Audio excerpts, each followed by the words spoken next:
Okay.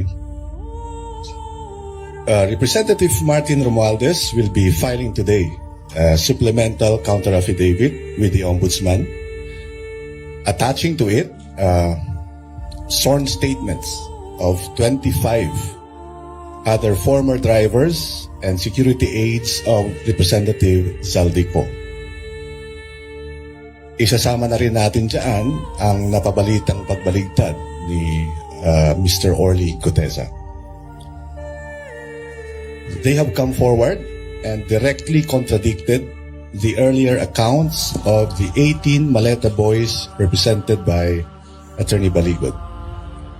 Ayon sa kanila, walang naganap na anumang delivery ng pera sa sinumang politiko o opisyal ng gobyerno, kabilang na si Representative Romualdez.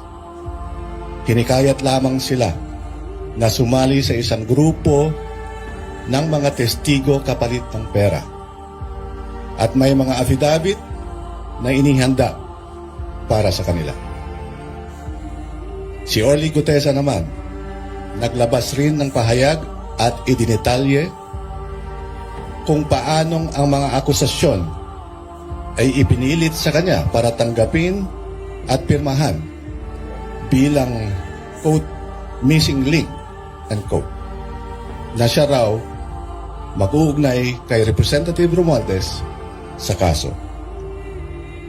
Magkakasalungat po ang mga kwento. May mga bumabawi, may mga bagong testigong nagsasabing wala silang personal na kaalaman sa mga aligasyon. In all of this, one thing is common. May mga taong nag-udyok at namilit sa mga testigong ito para idawit si Representative Romualdez sa kaso. Sa dami ng magkakasalungat na kwento, napakaklaro na walang ebidensya laban kay Congressman Romualdez. Matagal na namin itong sinasabi. Walang kinalaman si Representative Romualdez sa mga paratang sa kanya. We remain confident that in a fair investigative body, mapapatunayan na walang basihan ang mga akusasyon laban kay Representative Romualdez. Thank you.